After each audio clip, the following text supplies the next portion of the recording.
Britain, France തുടങ്ങി നിരവധി European രാജ്യങ്ങൾ വളരെ ശക്തമായി പാലസ്തീനെ പിന്തുണച്ച് രംഗത്ത് വന്നു. എന്നിട്ടും ഇസ്രയേൽ ഭരണാധികാരിയായ ബെഞ്ചമിൻ നെതന്യാഹു തൻ്റെ മുൻ നിലപാടിൽ നിന്ന് യാതൊരു വിട്ടുവീഴ്ചയും ചെയ്യാതെ കടുംപിടുത്തം തുടരുകയാണ്.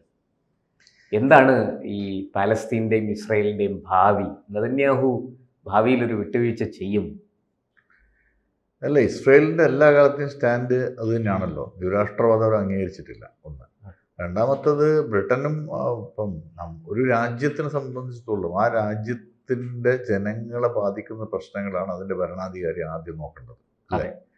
അതിൻ്റെ രാജ്യത്തിൻ്റെ ഭരണാധികാരിനെ ജനാധിപത്യ രീതിയിൽ തിരഞ്ഞെടുക്കപ്പെട്ട ഒരു ഭരണാധികാരിയാണ് ബെഞ്ചമിൻ നെതന്യാഹു. അപ്പോൾ സ്വാഭാവികമായിട്ടും ബെഞ്ചമിൻ നെതന്യാഹു പറയുന്നത് ആ രാജ്യത്തെ ജനങ്ങളുടെ വികാരമായിരിക്കും. അപ്പോൾ ആ സാധനത്തിൽ അതുകൊണ്ടാണ് അദ്ദേഹം വിട്ടുവീഴ്ച ചെയ്യാത്തതെന്ന് ഞാൻ മനസ്സിലാക്കുന്നത്. ഒന്ന്. രണ്ടാമത്തത്, ബ്രിട്ടനും ഫ്രാൻസും ഇതൊക്കെ പറഞ്ഞെങ്കിലും കോൺക്രീറ്റ് ആയിട്ടൊരു ഒരു സൈനിങ്ങിലോ അല്ലെ അങ്ങനെ സാധനത്തിൽ എത്തിയിട്ടില്ലല്ലോ. പറഞ്ഞു ഞങ്ങൾ അംഗീകരിക്കുന്നു, ശരിയാണ്, ഓക്കെ ശരി. ബ്രിട്ടനാണല്ലോ ആദ്യം തന്നെ പിന്നെ ഇസ്രയേലിന് രാജ്യം ഉണ്ടാക്കി 1948 ബ്രിട്ടനാണ് ഇസ്രയേലിന് രാജ്യം ഉണ്ടാക്കാൻ മുൻകൈ എടുക്കുകയും രാജ്യം ഉണ്ടാക്കുകയും ചെയ്തത്. ഇപ്പം അങ്ങനെ ഒരു ആർഗ്യുമെന്റ് അല്ലെങ്കിൽ വാദത്തിന് വേണമെങ്കിൽ നമുക്ക് പറയാലോ, അങ്ങനെയാണെങ്കിൽ ആ രാജ്യം നേരത്തെ മുതൽ ഇല്ലായിരുന്നെങ്കിൽ ഈ പ്രശ്നം ഉണ്ടാവില്ലായിരുന്നല്ലോ. അപ്പം ആ രാജ്യത്തിന് ഉണ്ടാക്കാൻ ഏറ്റവും മുൻകൈ എടുത്ത അന്നത്തെ രാജ്യം ബ്രിട്ടനാണ്.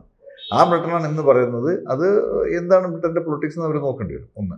രണ്ടാമത്തത്, ഇന്നും അമേരിക്ക, യുണൈറ്റഡ് സ്റ്റേറ്റ്സ് ഓഫ് അമേരിക്കയും അതിൻ്റെ ഭരണകൂടവും ഇതുവരെ ഇസ്രയേലിന് തള്ളി പറഞ്ഞിട്ടില്ല. ഇന്നലെ UN ജനറൽ അസംബ്ലിയിലും ബെഞ്ചമിൻ നെതന്യാഹുവിനെ തള്ളി അമേരിക്ക പറഞ്ഞിട്ടില്ല. അപ്പം അതുകൊണ്ട് അമേരിക്കയാണ് ഇതിൽ ഡിസിഷൻ മേക്കർ. ഇപ്പോഴും ലോകരാഷ്ട്രങ്ങൾ അമേരിക്ക ഡിസിഷൻ മേക്കറാണ്. അമേരിക്ക എല്ലാ കാലത്തും ഇസ്രയേലിൻ്റെ കൂട്ടുകാരനാണ്, ഇസ്രയേലിൻ്റെ കൂടെ തന്നെ നിൽക്കുന്നുണ്ട്. ബെഞ്ചമിൻ നെതന്യാഹുവിനെ ഇന്നലെയും ട്രംപ് അക്നോളജ് ചെയ്തിട്ടുണ്ട്. അപ്പോൾ അത് ബ്രിട്ടനും ഫ്രാൻസും എന്താണ് ചെയ്യുന്നത് നോക്കിയിട്ടല്ല ഇസ്രയേൽ തീരുമാനം എടുക്കുന്നതാണ് എൻ്റെ അഭിപ്രായം, അല്ലേ, എനിക്ക് തോന്നുന്നത്. അപ്പോൾ അതുകൊണ്ട് തന്നെ ഇസ്രയേലിൻ്റെ പ്രധാനമന്ത്രിയോ അല്ലെ ഇസ്രയേലിൻ്റെ ജനങ്ങളോ തീരുമാനം എടുത്തു കഴിഞ്ഞാൽ മാത്രമേ അതിന് ദ്വിരാഷ്ട്രവാദം വരുമെന്ന് അല്ല, ദ്വിരാഷ്ട്രമായിട്ട് പലസ്തീൻ അംഗീകരിക്കുമെന്ന് എനിക്കറിയില്ല. പക്ഷേ ഈ വാർ തീരണമെങ്കിൽ, യുദ്ധം തീരണമെങ്കിൽ അമേരിക്ക കുറേ പോയിന്റുകൾ, 21ഓളം പോയിന്റുകൾ വെച്ച് അമേരിക്ക ഒരു ചർച്ചയ്ക്ക് പോകുന്നുണ്ട് എന്നാണ് ഞാൻ മനസ്സിലാക്കിയത്. അതിൽ സ്റ്റീവ് വിറ്റ്കോഫ്, അമേരിക്കയുടെ പശ്ചിമേഷ്യയുടെ പ്രതിനിധിയായ സ്റ്റീവ് വിറ്റ്കോഫ്, അദ്ദേഹം former British prime minister Tony ബ്ലെയറും കൂടിയിട്ടാണ് ഒരു ഡ്രാഫ്റ്റ് ഉണ്ടാക്കിയിട്ടുള്ളത്. വേറൊരു പേരുണ്ട്, ആ പേരിനോട് എനിക്ക് ഓർമ്മയില്ല. 21ഓളം പോയിന്റുകളുടെ ഒരു ഡ്രാഫ്റ്റാണ്. ആ ഡ്രാഫ്റ്റിൽ ഇസ്രയേൽ ജനുവരി 2025 ഒരു എഗ്രിമെന്റ് ഉണ്ടാക്കിയിട്ടുണ്ടായിരുന്നു. അതായത് ഈ യുദ്ധം നിർത്തിക്കഴിഞ്ഞാൽ എല്ലാ ഹോസ്റ്റേജസിനെയും, ബന്ദികളെയും, ഹമാസിൻ്റെ കയ്യിലുള്ള എല്ലാ ബന്ദികളെയും ജീവനോടെയും ഇല്ലാത്ത മുഴുവൻ ശരീരങ്ങളും വിട്ടുകൊടുക്കും. അതുപോലെ ഇസ്രായേലിൻ്റെ കയ്യിലുള്ള പലസ്തീൻ ബന്ദികളെയും അറസ്റ്റ് ചെയ്ത് കുറേ പലസ്തീൻസ് ഇസ്രായേൽ ജയിലുകളിലുണ്ട്. മരിച്ച ബോഡീസും ഇസ്രായേലിൻ്റെ കയ്യിലുണ്ട്. ഇത് മുഴുവൻ അവർ വിട്ടുകൊടുക്കുമെന്ന് ഈ ഒരു എഗ്രിമെൻ്റ് ഉണ്ടായിരുന്നു. ആ എഗ്രിമെൻ്റ് പക്ഷേ ഫലവത്തായില്ല. കാരണം ഹമാസ് പിന്നെയും അതിൽ നിന്ന് പുറകോട്ട് പോയി. അപ്പം അതിൽ 600 ട്രക്ക് എയ്ഡ്, അതായത് ഭക്ഷ്യ വസ്തുക്കൾ, അങ്ങനത്തെ മറ്റു സാധനങ്ങൾ, മരുന്ന്, ഈ സാധനങ്ങൾ 600 ട്രക്ക് പെർ ഡേ ഗസയിലേക്ക് കൊടുക്കും എന്നുള്ളൊരു എഗ്രിമെൻ്റ് ഉണ്ട്. അതും കൂടെ ഈ 21 പോയിന്റ് എഗ്രിമെന്റിൽ ഉണ്ടാക്കിയിട്ടുണ്ട്. ഖത്തറിന് ഒരു കാരണവശാലും ഇസ്രയേൽ ആക്രമിക്കില്ല എന്നൊരു പോയിന്റ് അമേരിക്ക കൂട്ടിച്ചേർത്തിട്ടുണ്ട്. അമേരിക്കയിലെ ഏറ്റവും പ്രധാനപ്പെട്ട ഒരു ബേസാണ് ഖത്തർ. അപ്പോൾ അത് ഇസ്രയേൽ അഗ്രി ചെയ്യുമായിരിക്കും. പക്ഷേ ഇതിൻ്റെ മുമ്പ് ഇത് ഏറ്റവും പ്രധാനപ്പെട്ട സാധനം, ഹമാസ് വാർ എങ്ങനെ നിർത്തും, ഹമാസ് തീരുമാനിക്കണം വാർ അവർ യുദ്ധത്തിൽ പോകുന്നുണ്ടോ ഇനി, അല്ലെങ്കിൽ യുദ്ധം തുടരണോ വേണ്ടോ. അപ്പോൾ നമുക്ക് വരുമ്പോൾ ഹമാസിൻ്റെ പോയിന്റ്, അതെ, ഞാൻ പറഞ്ഞു വരുന്നത് ഇപ്പോഴും ഹമാസ് അവരെ സംബന്ധിച്ചിടത്തോളം ലോകത്തിന്റെ മുമ്പിലേക്ക് അവർ ആ ഇഷ്യൂ, പലസ്തീൻ ഇഷ്യൂ തിരിച്ചു കൊണ്ടുവന്നു. സൗദി കൂടെ എബ്രഹാം അക്കോർഡ് സൈൻ ചെയ്തിട്ടുണ്ടായിരുന്നെങ്കിൽ ഈ ഇഷ്യൂ ഒബ്ലിവിയനിൽ പോയേനെ.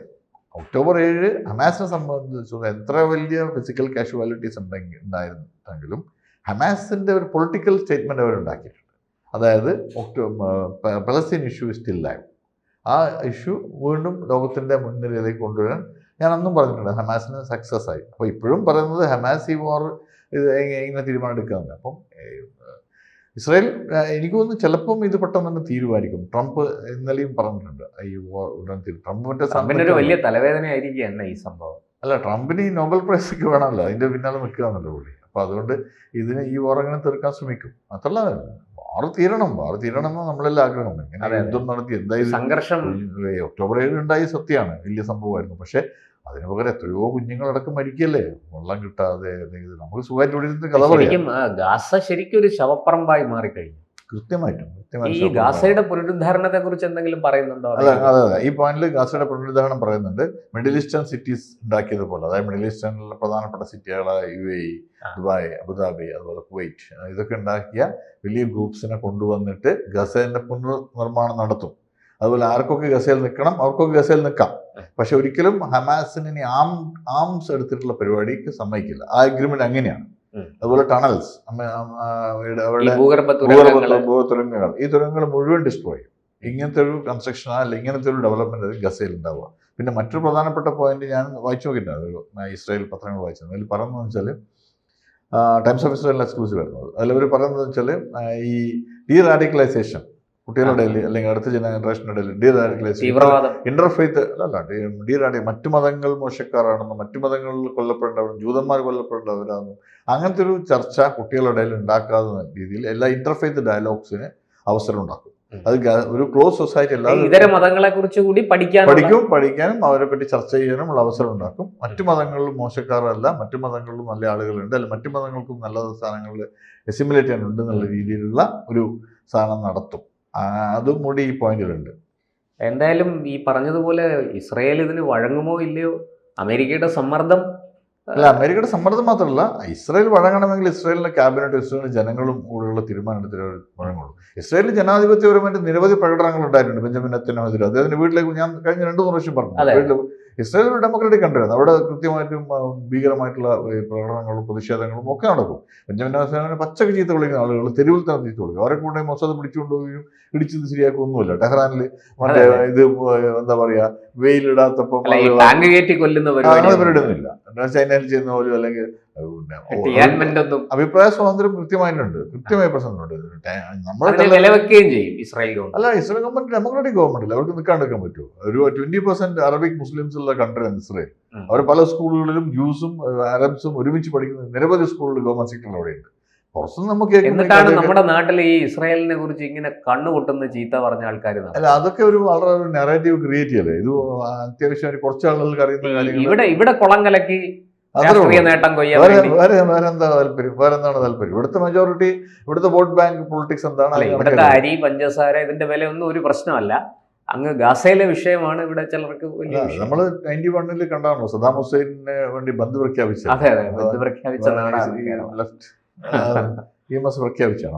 അതുകൊണ്ട് അതിലൊന്നും വലിയ അതിശയ പുതുമയൊന്നുമില്ല. ഇതൊക്കെ സംഭവിക്കും. പിന്നെ മിഡിൽ ഈസ്റ്റേൺ പൊളിറ്റിക്സുമായിട്ട് വളരെയധികം ഇതിൽ പ്രാധാന്യം പ്രാപിക്കുന്ന ജനവിഭാഗം നമ്മൾ ഒരുപാട് ആളുകൾ മിഡിൽ ഈസ്റ്റേൺ കൺട്രീസിലുണ്ട്. അപ്പം അതുകൊണ്ട് പെട്ടെന്ന് കണക്ട് ചെയ്യാൻ പറ്റും. അതുകൊണ്ട് ആ സാധനം പൊളിറ്റിക്കൽ പാർട്ടീസ് ഉപയോഗിക്കുന്നു. ഒരു ശാശ്വതമായ സമാധാനം അകലെയല്ല. അല്ല, ഇപ്പം നമ്മുടെ ലോകത്തിലെ എല്ലാ സാധനങ്ങളൊക്കെ വായിച്ചു നോക്കുമ്പോഴും നമുക്ക് മനസ്സിലാക്കുന്നത് ഒരു ശാശ്വത സമാധാനം ഉണ്ടാവും ഉടൻ തന്നെയാണ് തോന്നുന്നത്. അതിന് 2 കൺട്രീസിനും മതിയായിട്ടുണ്ടാവും. ഇവർക്കെല്ലാം യുദ്ധം ചെയ്യുകയും പിന്നെ ആളുകൾ മരിക്കുകയും. ഇത് 2 രാഷ്ട്രങ്ങൾ തമ്മിലുള്ള പ്രശ്നമായിരുന്നെങ്കിൽ നമുക്കിത് ഈ പറഞ്ഞതുപോലെ ഒരു മേശയ്ക്ക് ചുറ്റും ഇരുത്തി സംസാരിപ്പിച്ച് തീർക്കാമായിരുന്നു. പക്ഷെ ഇതൊരു രാഷ്ട്രവും അപ്പുറത്തൊരു ഭീകര സംഘടനയുമാണ്. ഇതാണ് ഇവിടുത്തെ പ്രധാന വിഷയം. പക്ഷേ ഈ ഭീകര സംഘടനയല്ല എല്ലാവരും എന്താ പറയണ്ടേ പുറത്ത് കാണിക്കുന്നത്. അവർ കാണിക്കുന്നത് പാലസ്തീൻ എന്ന് പറയുന്ന രാഷ്ട്രമാണ്. പക്ഷെ പാലസ്തീൻ എന്ന് പറയുന്ന രാഷ്ട്രം തന്നെ ഈ ഭീകര സംഘടനയെ തള്ളിപ്പറഞ്ഞുകൊണ്ട് നിൽക്കുകയാണ്.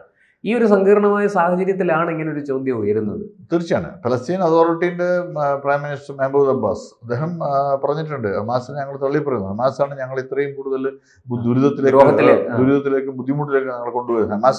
ഹമാസിനെ ഞങ്ങൾ തള്ളിപ്പറയുന്നു.